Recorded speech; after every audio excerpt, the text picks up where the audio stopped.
It is Monday, February 23rd. You are watching the SIG podcast. Trust the process. Canada, it's okay. We're here for you. We're going to grieve together. We're going to talk about it. We're going to talk about the 2026 Milano Cortina Olympics and the tournament that did not end Canada's favor. But you know what? Such is life. We're going to get to that. We're going to get to, we're going to continue the discussion we had started in our last show about previous rebuilds. Okay. We're going to go back to 2015, 2016 and take a look at the teams that were rebuilding back then and where they are now. We're also going to touch on the trade deadline, which is coming up on March 6th. It's going to be here before we know it. How should the Habs approach it? We're going to get Snake's take on that. And we have 3 great mailbag questions in the queue. Snake, I hope you're ready because it's going to be a big show and it all starts right here, right now. Turn up your volume. Because you're about to listen to The Sick Podcast. Trust the process. The sickest NHL prospect podcast with Snake and Shayne. With the 5th overall selection in the 2024 NHL Draft, the Montreal Canadiens are proud to select Ivan Demidov. He's gonna be sick. That's right, producer Shayne here, joined as always by my co-host Simon the Snake Boisvert. Snake, how are we feeling today? I'm doing fine. And you, Shayne? Been better. I've been better. I'm not gonna lie to you. I've been better. But after a good night's sleep, you know what? I'm able to rationalize my thoughts a little more. Good thing we didn't have a show yesterday because it probably wouldn't have come out right. But you know what? Okay, let's cut right to it. Okay, I'm still repping the boys. By the way, this is still the best Team Canada jersey there ever was. Okay, whatever they had this year, yuck. The white one looked cool, the white and red. The red and black, poo-poo. Get rid of that thing. Sucks. Probably why they lost. Just kidding. But you know what? I decided to rep the boys because I'm still and will continue to be a very proud Canadian. I am incredibly proud of the team and the athletes, okay, that represented our country. 21 medals in these Olympics is nothing to scoff at. It is a very impressive total. And I'm proud of the team and how they played, okay? Listen, we can go on all sorts of narratives here, and all of that was discussed on social media, online, and all that, right? But at the end of the day, we're going to be positive because that's what it's all about, right? That's why we're Canadian. We take the positive outlook. We are not sore losers, okay? We are not sore losers. We accept defeat, even if we didn't deserve it, okay? Credit to a few players on the Team USA as well, right? Connor Hellebuck, obviously, probably gets all the credit, if I'm being honest. He should have a statue in the White House by now. If not, it's a damn shame because he just won them a gold medal. You know what? I like Matt Boldy. I thought Matt Boldy had a good game. The Hughes brothers, of course, they made the difference makers. That's about it. That's where the list ends. But Snake, you know, your thoughts. You know, I've said my piece. Your thoughts on the tournament that was, the game, and the future of Canadian hockey. Because some people seem to be up in arms saying, oh, we've lost our status as, you know, the hockey country, which I'm not so sure about. You know, I'm old enough to remember that this kind of talk was going on in the 70s when Russia was so strong and gave Canada a run for its money. So it's nothing new, really. I have like some random thoughts on all this. First of all, regarding Canadian hockey, let's face it, if we assemble like 3 or 4 Canadian teams and 3 or 4 American teams and 3 or 4 Swedish teams, look, let's face it, once you reach the second team, I think Canada is much stronger. the third team, Canada, is even stronger, etc., Leaps and etc. bounds. So there's no, and second of all, you lose a game 2-1 in overtime at 3-on-3, you can question the whole country's structure. Speaking of the 3-on-3, I know that some people criticized it. I don't know if they would have criticized it had Canada won, but personally, I find it kind of strange that a gold medal game would be decided this way, because 3-on-3, yes, it is hockey, but it's a very different brand of hockey than the one that's being played for 60 minutes. Yeah. So it is very exciting. I mean, show-wise, I mean, you can't beat that. But the idea of doing this, but I was thinking also, let's say you have a 5-on-5, and then there's a scuffle and there's a fluky goal. Then, at least yesterday was not a fluky goal. Yeah, it was a nice goal. Yeah. So, how could they do it? Like maybe not do it sudden death, maybe keep like one period of overtime, 5-on-5, see what the score is after that period. If it's still tied, continue. But at the same time, there's no tension as much as when there's sudden death. So I don't think there's like any perfect formula for this. But it was very tight, but score-wise. But like you said, there were very few guys who stood out for the States yesterday. I think Canada played a better game. They missed a few chances. Hellebuck was great. Hellebuck, who was blamed for, the Winnipeg Jets in the playoffs not moving forward, and now he wins the gold medal for the States. I think this thing about being clutch is a little bit overrated, if you know what I mean, in the sense that, what are we going to say about Hellebuck now? He's a clutch player, and last year he was not. So those are random thoughts that I had. It was great to see Macklin Celebrini, although he did not make a good choice of play in the overtime before the goal, the Jack Hughes goal, but you really can't blame him overall. He was absolutely fantastic. Could Matthew Schaefer's presence have helped? Instead of a guy like Sanham or something, we don't know. But he would have brought a lot of speed and maybe taken some pressure off of Makar. That's it. Okay, so this is where we're going, Snake. Okay? Yeah. The future of Canadian hockey, because that's a lot of people are questioning it now, and to me, that is crazy. When you have players under the age of 21, okay, or I don't know how old Bedard is, but I think he's 21. Okay? He's 20. It's his 20-year-old season. Yeah. So again, under the age of 21, Connor Bedard wasn't there, maybe should have been. Macklin Celebrini, Matthew Schaefer. You got guys like Gavin McKenna, okay, coming through the ranks. You got more guys, that were drafted in the top 10, top 15, whatever you may be. You got more guys coming in that haven't been drafted yet.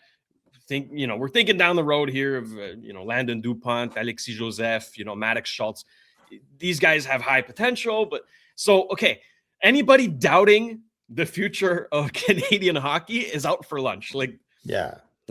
Look, we're not sore losers. I want to reiterate that. The team, USA won fair and square. We're not going to blame the refs. We're not going to blame outer factors. We're going to say, one of the officials was an American. The other one was Canadian, okay? No, we are not sore losers. We state facts here. We have journalistic integrity. We only speak in facts at Trust the Process, all right? The better team lost. There's no debate about that. There is no debate about that. Connor Hellebuck stole the gold medal. Hey, fair and square, okay? He earned that thing. The future of Canadian hockey is not in peril. Anybody freaking out, anybody saying that it's not our game anymore, you're out for lunch. That is ridiculous. Look, we can't even project what the team in 2030 could look like, but Snake... Some people started this morning. It's a pointless exercise. It's going to change. There's players that we don't even know about yet that probably is going to, make their way onto the team. So I'm not worried whatsoever, Snake. Not 0%. No, and look, but it's interesting to see that as you get, I always do this analogy that, the rookie camp is rookie camp, training camp is training camp, the first half of the season is the NHL, then the second half, then the playoffs. And then if you go any further, then there's the Olympic tournament, then there's a gold medal game between the two best countries. And basically, it's crazy how much of a funnel it is. Mm-hmm. Because if you look at the third period, you could see the difference between the top guys and the bottom six guys. And the bottom six guys are stars in the NHL. Yep. But you could see that it was always McDavid, McKinnon, Celebrini, McDavid, McKinnon, Celebrini. The coach was trying to get them on the ice constantly. And you could see that they generated more chances than the other guys. Mm-hmm. And so to me, it's incredible how, as you get higher in the hierarchy, a guy who's a star can look like a very average player in a game like this. Then he goes back to his team this week and he scores 4 points in a game. And he's a fan favorite.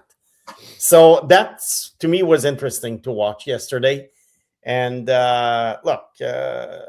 final thoughts on that. It's just a game. I think a best of 7 Canada would win, unless because it's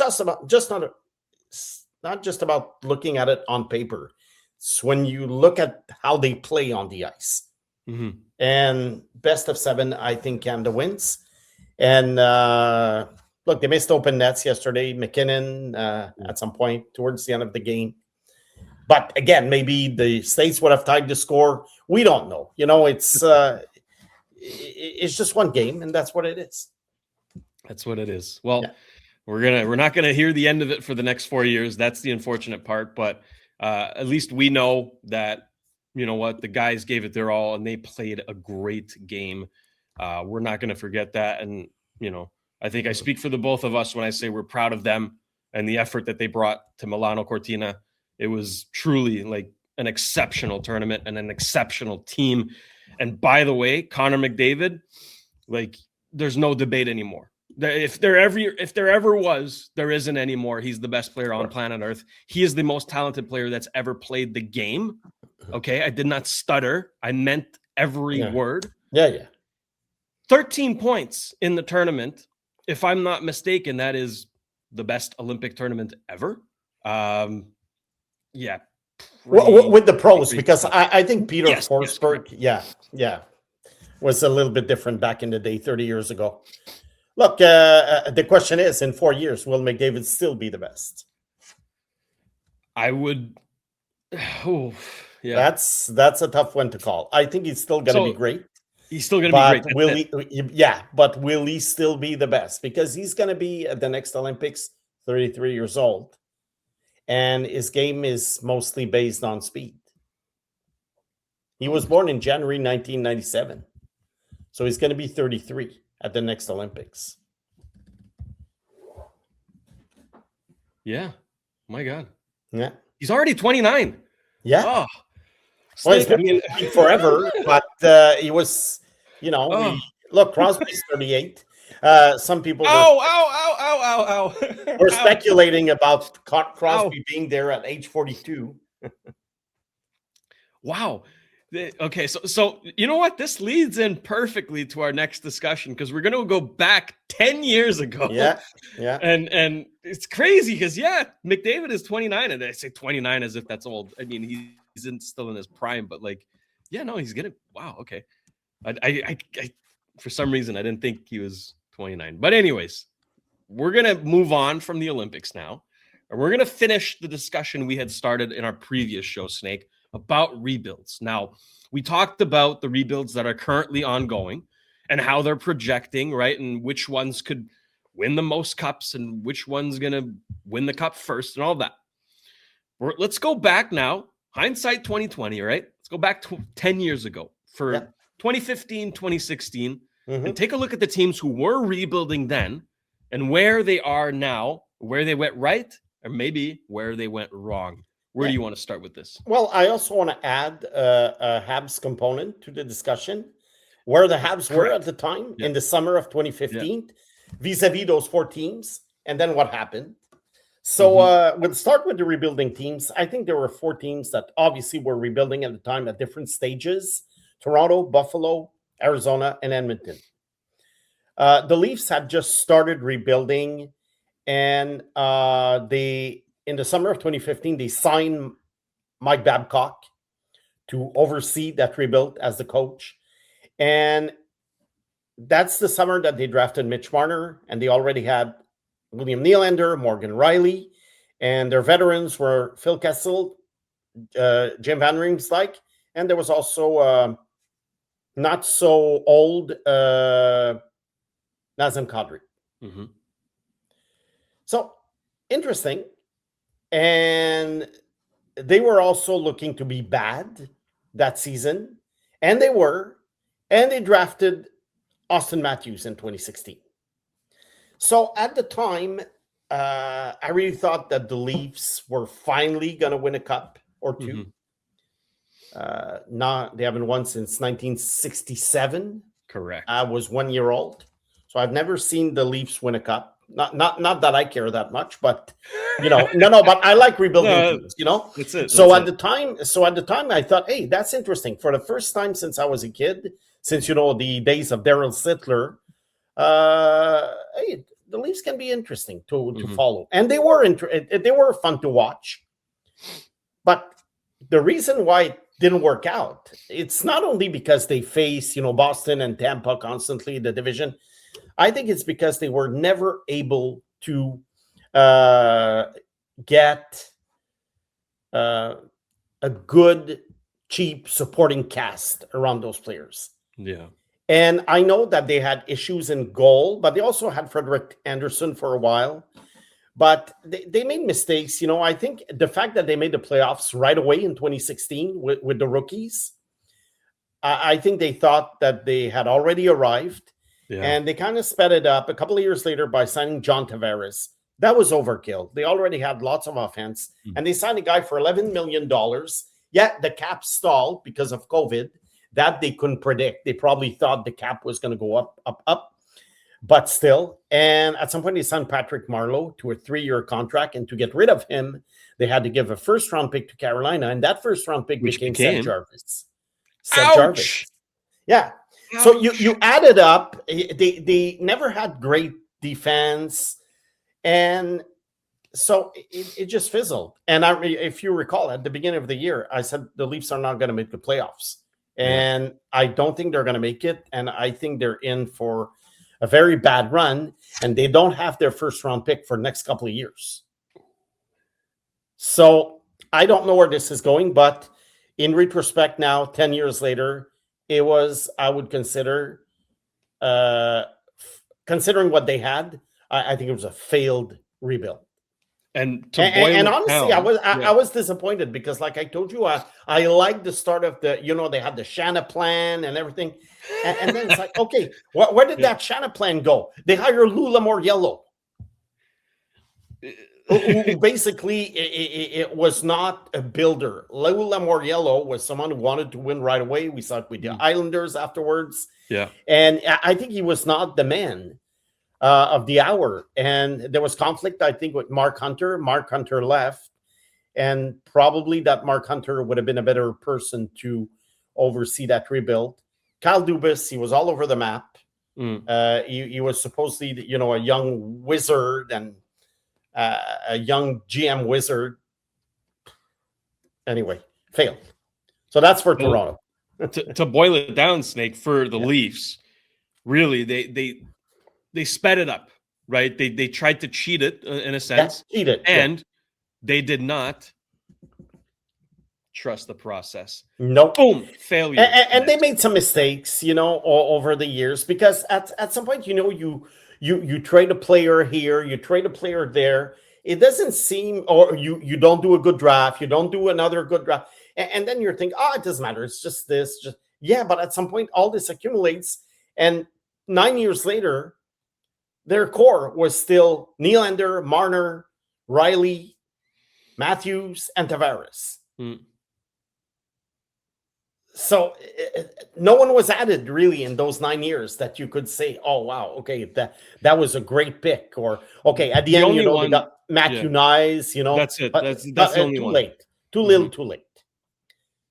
Another one, and let's stay in the Eastern Division, Atlantic Division, Buffalo. Well, they've been rebuilding since, 2012, 2013, and they changed GMs a few times. But I remember at the time, in 2015, they played against Arizona, another rebuilding team, and the crowd was cheering for Arizona because Buffalo fans wanted to get Connor McDavid. Yeah. And Tim Murray, the GM at the time, was very disappointed that he didn't get McDavid. And I think that was not very nice because he still got a great player in Jack Eichel. That was not very, that was not a smart comment.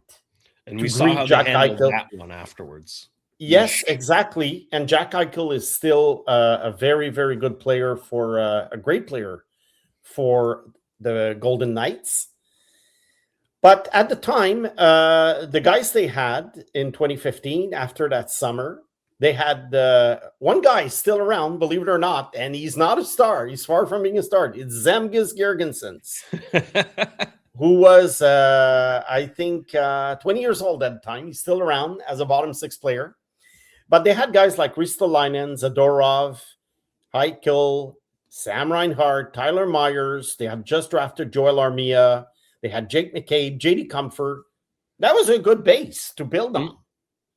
They had some big guys. They had some scorers. They had, an all-star player. But they started trading them away and with Kevin Adams, but they never got enough for these guys. Ristolainen, they got a first-round pick, became Isaac Rosen. Isaac Rosen basically has been in the AHL forever. Jack Eichel, they got a first-round pick that became Noah Ostlund. Not a bad player, but still a rookie. Peyton Krebs, really disappointing player, considering that he was a mid-first-round pick. And they got Alex Tuck, however. That's good. Who's been very, very good since then. Sam Reinhart, they got a first-round pick, and they get Devin Levi. The first-round pick became Yuri Kulich. Fine. Devin Levi still in Rochester. So, obviously, that's not enough when you think about it. And I know when you trade players like that and you're rebuilding, you're going to get futures. You don't want NHL players. You want futures. Yeah. But those future first-round picks, you're not going to hit the way Ottawa did with Stützle. That they got San Jose's third overall pick. And now all the picks are protected, basically, since then. Top 4, top 5, top 10. Lots of picks this year, and we'll get to it at some point in Trust the Process. Lots of trades are being protected, picks that are being protected this year. And if not, it becomes a 28 pick overall. The 20 pick overall, yes, you can get lucky, but chances are you're going to get a bottom six player or a third pairing defenseman. Yeah. Generally, unless, you can get a Zarovsky here and there, but a Pasternak, but mostly you're not going to get a great player. So it's always risky. And I'm a cheerleader for rebuilds. But when you trade stars who are like young, Reinhart, Eichel were young, there's a risk. You're not trading a 31-year-old player. So Buffalo finally getting somewhere this year. Very good chance of making the playoffs for the first time in 15 years. Let's see where it takes them. They added some grit. They traded away some talent. I think at the end, the last year or so, Kevin Adams did a good job with the roster. He had too many small forwards that were basically identical. Now we traded some of them, Matthew Savoy, and for Ryan McLeod. That was a great trade. So let's see where it takes them. But in retrospect, the 2015 rebuild up to now has been a failure. because that's 10 years ago. So it's been a failure. They got the first pick overall with Rasmus Dahlin in 2018. Nothing was enough. It was never enough for them to get. And they made some good picks. I didn't like the Owen Power pick at number 1 overall. Yeah. It was not a great draft. It was a weird draft. Yeah, it was a weird draft. It was a COVID draft. So, look, for that period of time, I would say failed rebuild. Maybe the new version of the rebuild will succeed. Mm-hmm. Now, the Arizona Coyotes at the time became Utah. They had very little. And the reason why they had very little is that their goal basically was to survive in Arizona, as you know. Oh, yeah. So they would just take on injured players' contracts just to reach the floor. So basically, I don't know, if the cap was like 80 million, it's like they actually spent 50 on players, like money-wise. So the owners were that succeeded each other. I think they were just there to survive. At the end, they played in a 5,000-seat arena. And finally, they were taken out of their misery. Will hockey be back in Arizona? I think the NHL wants them to, but they're going to have an arena in Phoenix and not in Glendale, which was really not well located. That's it. And I think there's other teams that have probably passed them in the hierarchy of expansion now. Mm-hmm. Now, getting back to 2015. What they had, on defense, they had Oliver Ekman-Larsson, who was a pretty good player for a while. Yeah. Not as much anymore, but he was pretty good. They have Connor Murphy, who might be traded within a couple of weeks. That's, very, very good defensive defenseman. They had Max Domi and they had Christian Dvorak, 2 guys who played for the Habs. That was pretty much their core. So it was like a bare bone core, and that's why they wanted McDavid so much.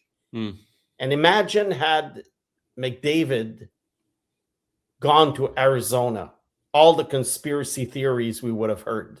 About and Austin Matthews the year after 2016, because Bettman wanted hockey to work so much in Arizona, but then look, it didn't work out. They got Dylan Strome instead. Dylan Strome also, drafted in 2016, didn't work out in Arizona.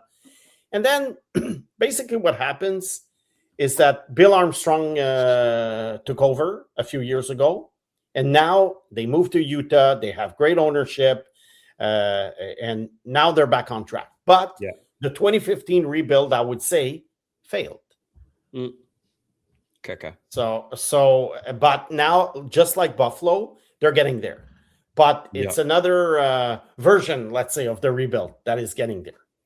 So, you see, Toronto, Buffalo, Arizona, I think the Leafs won 2 playoff series. Buffalo never made the playoffs. And I don't think Arizona, I think they made the playoffs once and they lost. Anyway, max, they won 1 series in 10 years. Finally, the Edmonton Oilers, another team that had different rebuilds over the years. Mm-hmm. They officially started the first rebuild in 2010 when the second half of the season, they pretty much tanked for Taylor or Tyler. You remember that debate, Seguin, Hall, who was going to pick number 1. And then over the years, they got the number 1 pick again with Ryan Nugent-Hopkins in 2011. They got Nail Yakupov in 2012. And 7th overall, Darnell Nurse in 2013. Leon Draisaitl, number 3 overall in 2014. And another good first-round pick they had a little bit later in the 2011 draft, Oscar Klefbom. Unfortunately, Klefbom had a career-ending injury in 2020. Couldn't play anymore. That's too bad. And they also had Jordan Eberle, drafted in 2008. And Justin Schultz on defense, who was a very good player in the NCAA. So looking at that core, we're thinking, oh my God, this is a future dynasty. Just like we're talking about the Sharks now. And then they win the lottery. No, Snake. The lottery. I mean, if you want to have fun, go on YouTube and you're going to see some fan reactions to the Edmonton Oilers winning the lottery. I mean, some dudes went totally bananas when it was Understandably announced. so. And they shot the whole thing, and they put it on YouTube. I mean, I saw a guy rolling on the floor and screaming. So, but what happened is, just a few days after winning that lottery, the owner decided that Craig McDavid, the GM, was not the man to lead the team. So he decided to hire, let's call it a Stanley Cup winning GM, Peter Chiarelli. Mm. And Peter Chiarelli said, "Okay, we have McDavid. Enough is enough. Let's clean house."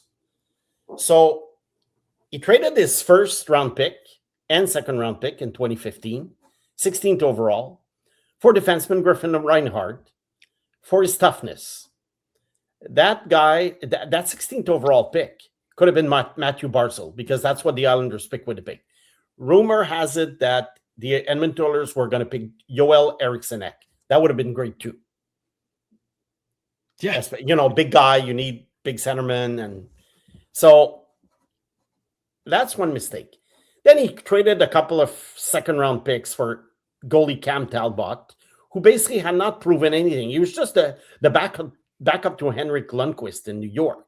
Mm. And we all know that, backup goalies, you don't know how they're going to turn out. And that didn't go very well.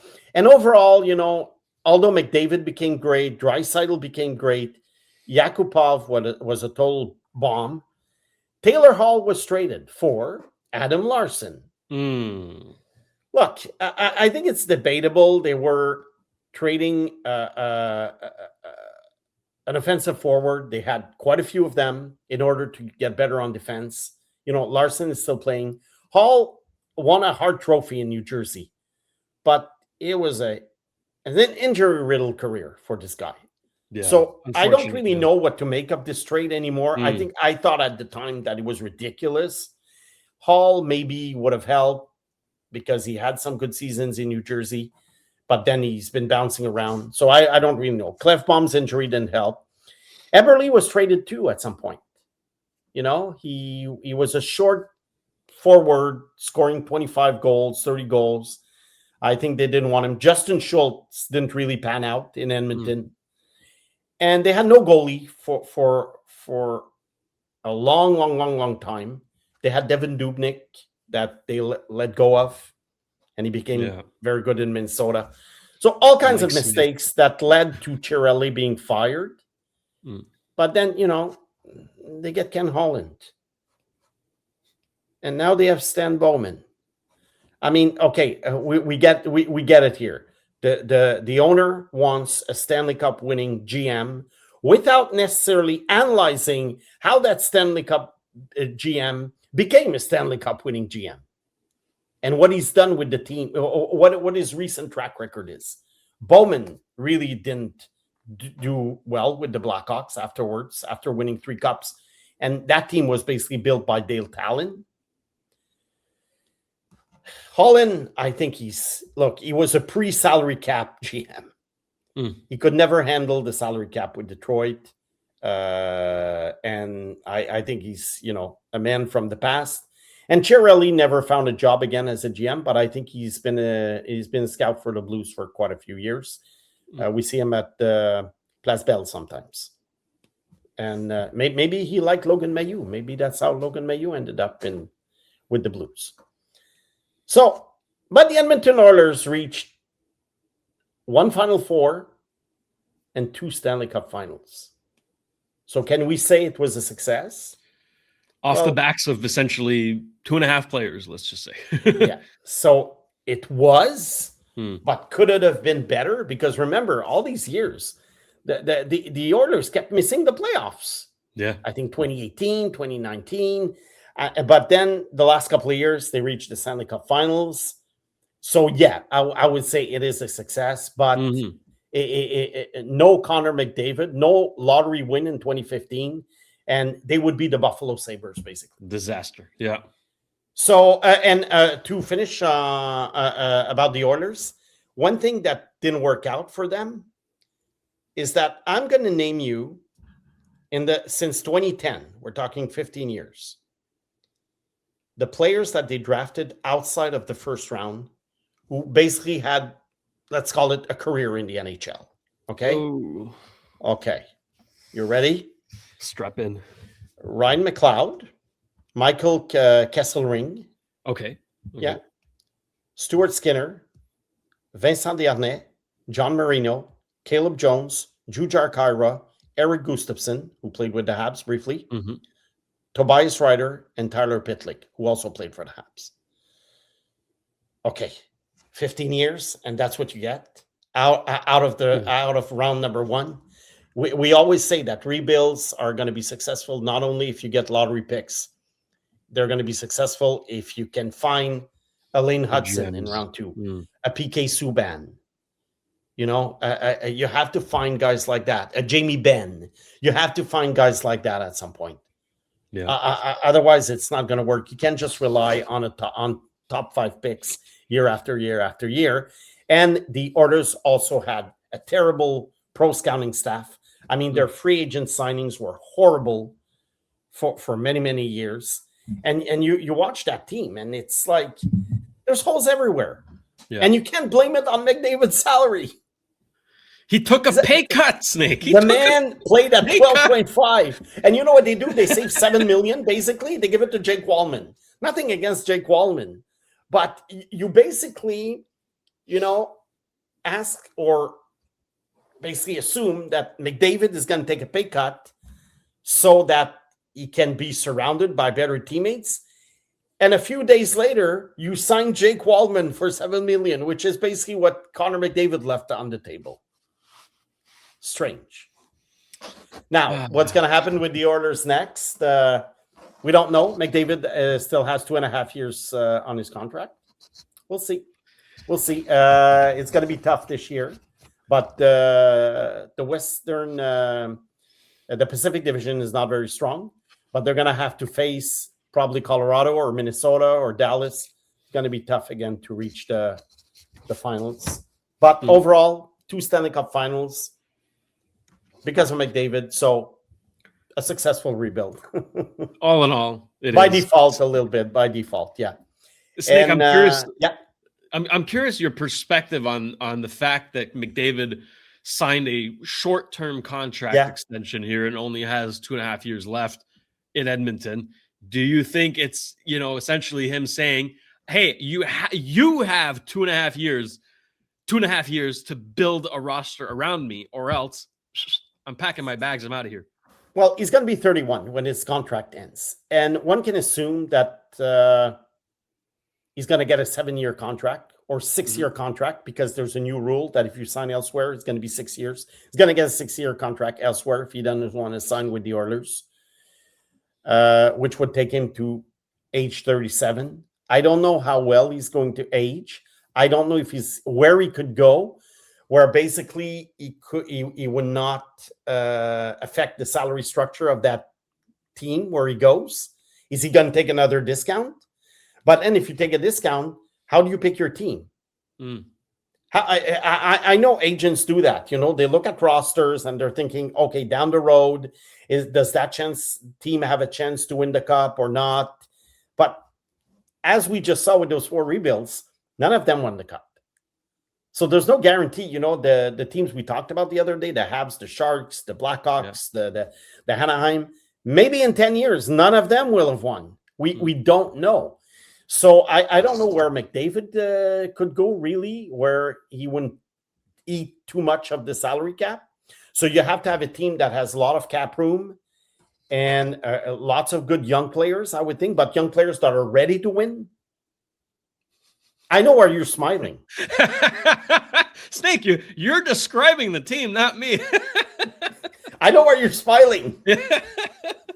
Because the Habs Habs have great contracts. They don't have these silly $11 million contracts like Elias Pettersson does. They have Lane Hudson for 9, and they have there's only going to be basically Demidov, who could cash in more than these guys. But Nick Suzuki is there for another 4 years. So look, you never know. You never know. Could it be San Jose? Could be San Jose. Maybe you like playing with Celebrini. Would be a great 1-2 punch. The young guy, the older guy. Who knows what's going to happen? But he could also stay in Edmonton because I don't know. It's sometimes, there are players who stick to where they started. And had anyone predicted this, the night of the draft in 2015 would have been told, my God, McDavid is in Edmonton through 2028. Because the minute he was drafted, and you remember the night they won the lottery, he was a little bit overwhelmed. And some people read it as, oh, no, he doesn't want to go to Edmonton. He's mad. He's pissed that he's going to the Oilers. But guess what? He's well entrenched in the community over there. Is he ever? Yeah. He's married. He has a house and everything. So I think a lot of people thought that McDavid, after 7 years, would be gone from Edmonton. Mm-hmm. No, he will have played 6 more years. So yeah, he gave them a chance. Now, is he afraid of or concerned about fan reaction if he leaves? I do think that if he leaves, I think fans' wrath would be directed to Oilers management. He gave everything he had to the organization. You can't say that McDavid is a traitor if he leaves at 31. No. The guy. Okay, look, Snake. If he retires without a ring on his finger, at least just one, it would be a travesty of biblical proportions. Like a player like that needs to have Stanley Cups. Plural. He might not even get one. That's outrageous. Look at Ray Bourque in Edmonton, in Boston. They offered him towards the end. You want to go to Colorado? You're almost 40 years old. He won his cup. Maybe that's what's going to happen with McDavid. He's going to sign for another 7 years in Edmonton at age 38. Then, you want to come to whatever team, in 10 years. That's a cup contender, and you win it there. Who knows? Oh man, it hurts. It hurts. Even if I'm not, even related to the Oilers in whatever fashion, to see a player of that caliber, be failed essentially by mismanagement. Okay, that's what it is. It's mismanagement of the roster, of the cap structure, of the draft, of pro scouting, of everything. He should have multiple cups already. Yeah. And we're talking about him maybe not even getting one. Anyways, look, I'm getting carried away here. We're going to bring it back and talk about the Habs because it's Monday. And we usually talk Habs on Monday. So where were the Habs, Snake, in 2015, 2016? Well, after 2014-2015 season, they had a Hart plus Vezina Trophy winner in Carey Price. Wow. 1.96 goal average, 0.933 save percentage. He had the best season of his career. The Habs had 50 wins, 110 points, but they were eliminated in the second round by Tampa Bay in 6 games. Now, did the future look bright at the time? Let's look at, Carey Price was 29 years old, so you could bet that he would be good for another few years. The defense was interesting. They had Subban.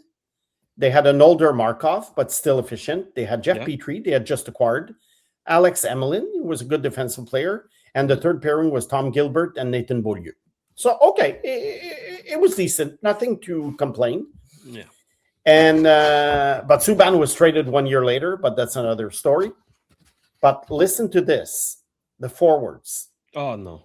Max Pacioretty, Thomas Plekanec, David Desharnais, Brendan Gallagher, Alex Galchenyuk, Lars Eller, Dale Weiss, P.A. Paranto, Brendan Pross, Manny Malhotra. And prospects waiting in the wings or just being drafted. Michael McCarron, Noah Juleson, Jake Evans, Nikita Sherbak, Jacob Delarose, Zachary Fucali, Arturi Lehkonen. Okay, at the time, I was doing some radio hits, and I would tell guys, all this is a mirage. The Habs are not going to win the Stanley Cup within the next 3-4 years, unless basically Price shuts out every opponent. This is a mirage. they had no offense. Yeah. And when you compare with what they have today, it's when you see what they have today that you look at this roster and you're thinking, why the hell did some fans believe in that team? But, they got 110 points. Yeah. But it was really the mentality of the goalie will carry us the way Patrick Roy did, the way Josie Theodore did. And I think it's probably the first time in almost 40 years that the Habs are not just counting on a goalie to win games. Yeah. Well, actually, they're not at all counting on goalies to win games. And so what happened next is that through between 2015 and 2020, those 5 seasons, they missed the playoffs 3 times. They had no playoff wins. 2021, they reached the finals in strange circumstances, that strange Canadian division, that goal in overtime by Cole Caulfield. So it was a nice moment for Habs fans, but again, it was a mirage because the year after, they finished dead last. And that's how they got Slavkovsky, which is good. And then Kent Hughes arrived. So I would say that it's been a really a disappointing few years, 8, 9 years. Well, I would say 7 years until Kent Hughes arrived and they started officially rebuilding like they had never done before. But it was a very disappointing 7 years, except for the Stanley Cup Finals in 2021.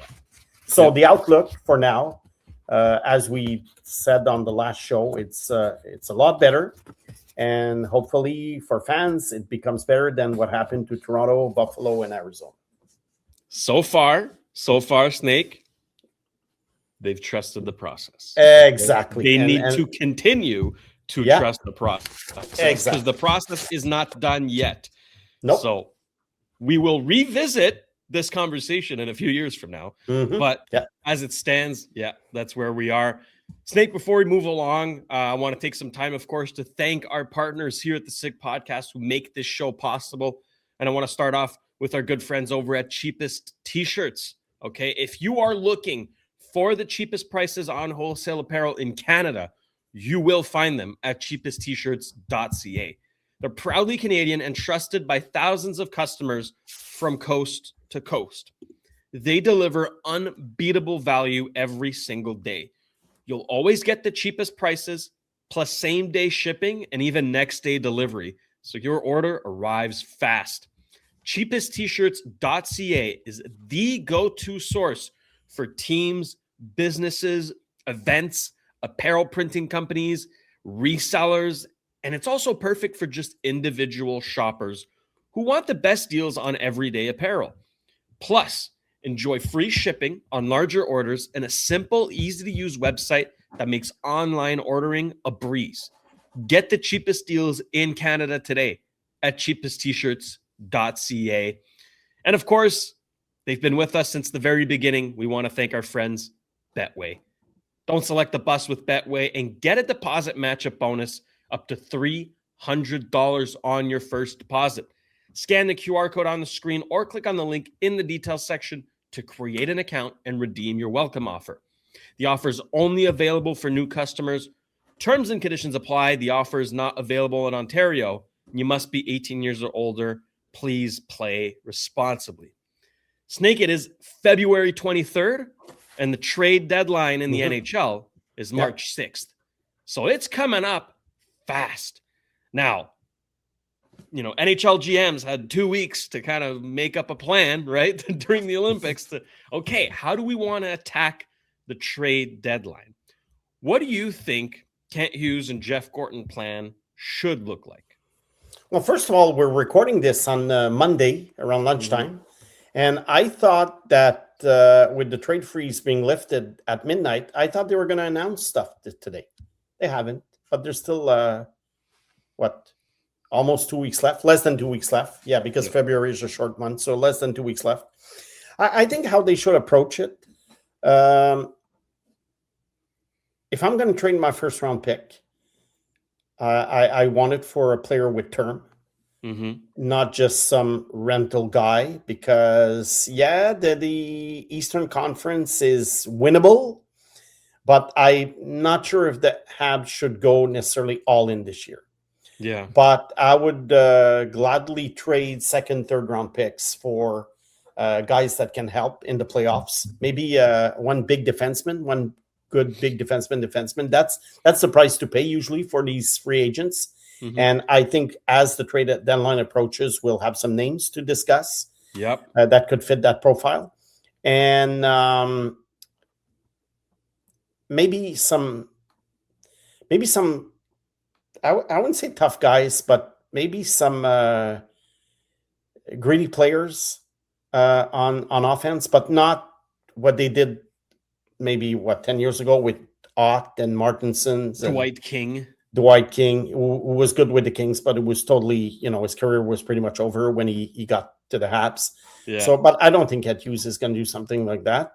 And honestly, if they stay put because there was no interesting deal, because let's face it, they talk, and there might be nothing interesting. So you're not going to make a trade just for the sake of making a trade. Exactly. I think, and they stayed put last year, pretty much. It wouldn't bother me. No, that's it. It wouldn't bother me. So only if you can get something interesting will you they didn't move for Kiefer Sherwood. Kiefer Sherwood was 2 second-round picks. That was the price to pay. They didn't offer 2 second-round picks, so maybe they weren't that much into Sherwood. So it depends on what their pro scouts want, and but I don't think we're going to be talking in 2 weeks about a panic move by Kent Hughes. No. I don't think I'm going to be here blasting them for, okay, why the heck did they trade 2 first-round picks for this guy? I don't think we're going to see this. So it might not be an exciting trade deadline, but it doesn't matter. Trust the process. There's a reason why this show is called Trust the Process. It's not just a fun name. Okay. It is a real thing. And we talk about it just about every show. But Snake, really, to me, at the top of the whiteboard in their war room or whatever you want to call it, it should be something along the lines of, okay, balancing, making a run, okay, helping the team because they've earned it, okay, yes, while also not mortgaging the future. Yeah. You cannot take shortcuts. You cannot cheat the process. You have to follow and trust it, okay? So making small adjustments, like you mentioned, like maybe a big bottom pairing defenseman or a gritty, third, fourth liner, that comes cheap, right? Small adjustments that won't completely alter the foundation of your franchise. Okay, that's what we're talking about. So look, we're just scratching the surface with this topic. We're going to revisit it as the trade deadline comes closer. Okay, but for now, I think we've established the plan. Now, the next steps will be names. That's the fun part. Okay, we're both going to try to bring up some names who would fit both stylistically, but also financially with the Montreal Canadiens. And we also want recommendations. Okay, send in your names in the chat. Who should the Habs target? It's going to be a big discussion for the next 2 weeks or so on this show, on Sick Podcast with Tony Marinaro and all the other shows we have here at the Sick Podcast. But we're going to cover it all for you no matter what, okay? We're going to be here. We're going to talk about it. But I think we're going to leave it at that for now because, Snake, we have some great questions waiting in the mailbag. So let's get to them.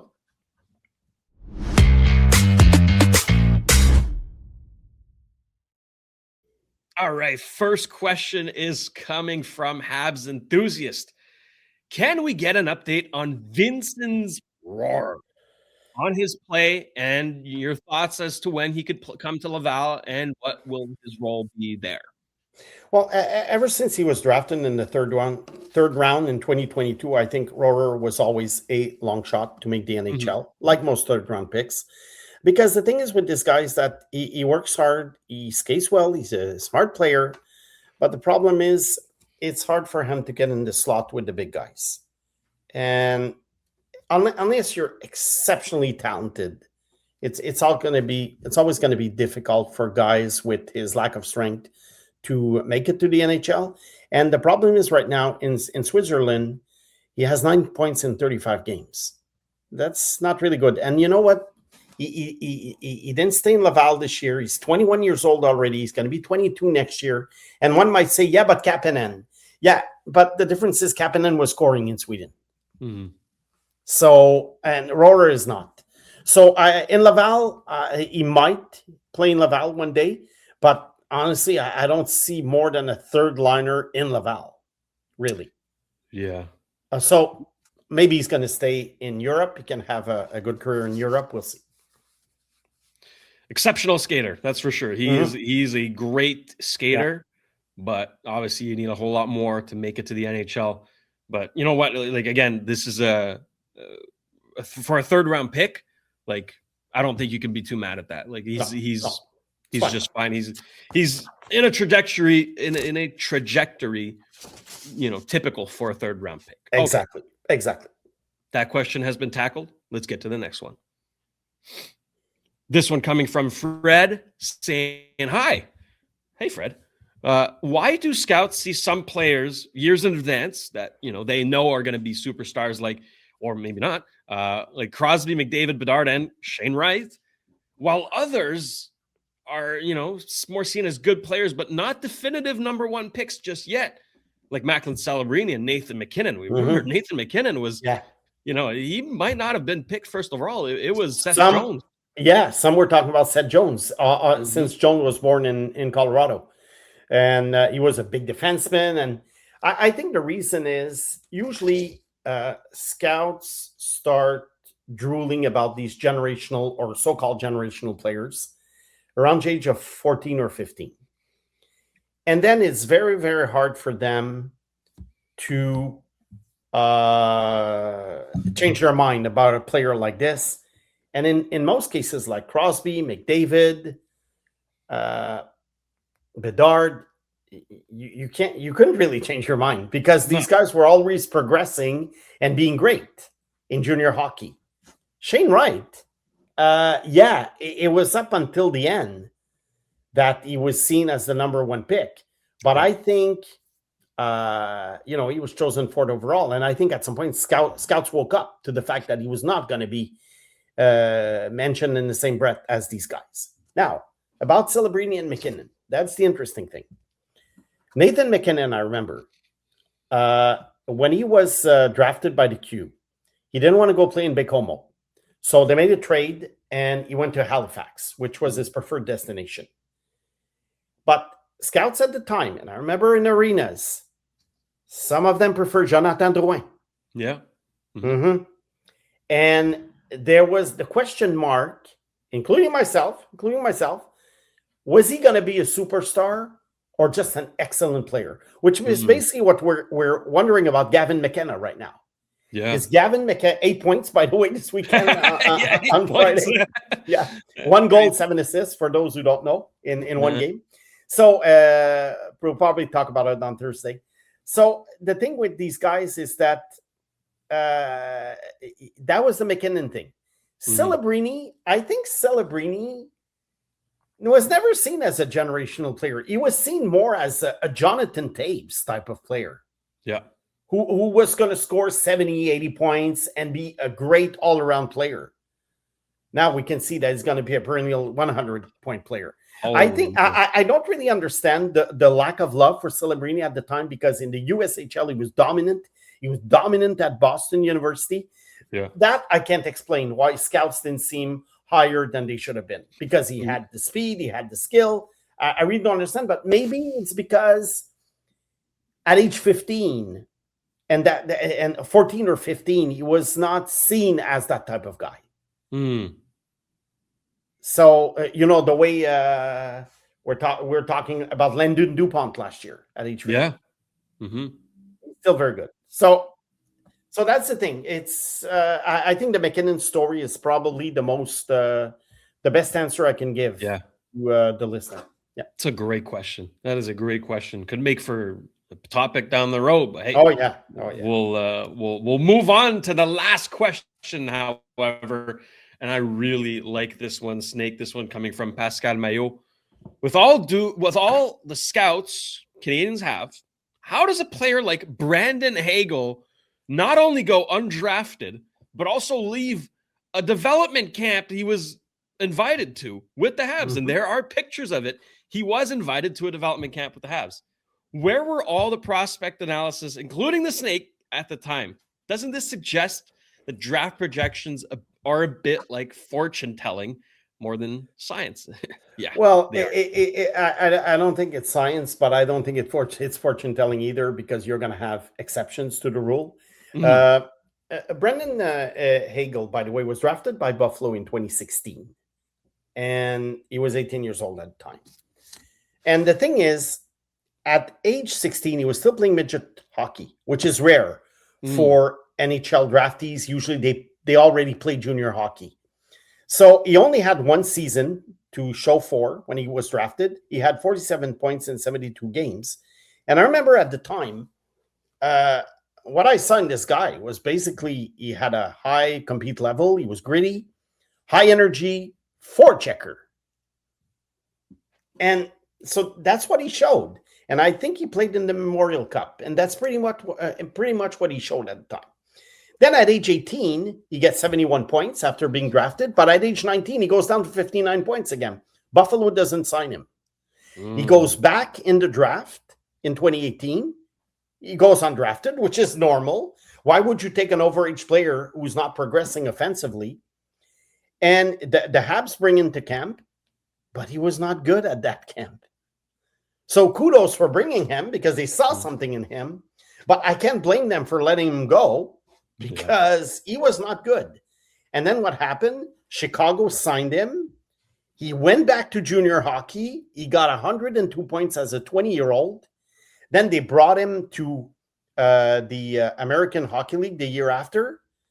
And then at age 22, he scores 21 goals. And as the Blackhawks were cleaning house with basically everybody, they got 2 first-round picks for him. And I remember at the time, Tampa Bay was criticized for giving 2 first-round picks for a guy who had not proven much. And now he was on the Olympic team.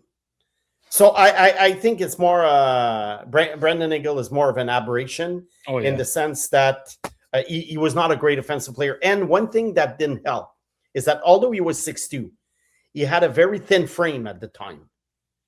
And you have to be careful with guys like that. So he had a lot going against him, really, to get a chance. But, Chicago saw something in him. They gave him a chance, and he kind of exploded. Then they got something, in return for him. And that's it. Now he's the pretty darn good offensive player. Pretty darn good indeed. The Olympic tournament, like I was saying, the funnel, you could tell that Brendan Hagel was not at the same level as the top players. Yeah. No. So that's my answer for that question. Yeah. And I was very surprised. So where was the snake? I was very surprised that Brendan Hagel became the player that he did. I think just about everyone was surprised. Yeah. But again, these outliers, right? These I guess unsung or unknowns who just kind of rise up like that are so much fun. They're great stories, and they just further prove how hard scouting really is. Yeah. But again, they're great stories of inspiration for players who are drafted late in the draft or even undrafted who, rise up and eventually become Olympians. How about that? Brendan Hagel is an amazing story. So that was a great question from Pascal, and great questions as usual, Snake. Wow, what a show this was. This was very cathartic, but also very, very fun. I enjoyed myself today. Snake, anything else to add before we get out of here? Well, we'll see you guys on Thursday. See you guys on Thursday, folks. Make sure you're subscribed. Turn on the notification bell so you never miss a new episode. We want to thank Juliana back at Master Control. For Simon the Snake Boisvert, I'm producer Shayne. Thank you, as always, for tuning in. This has been another edition of the Sick Podcast. Trust the process. We'll see you Thursday. And that's a wrap. Hope you don't miss us too much until next time. Follow the Sick Podcast, Trust the Process on YouTube, Instagram, Facebook, Google Play, and Apple Podcasts.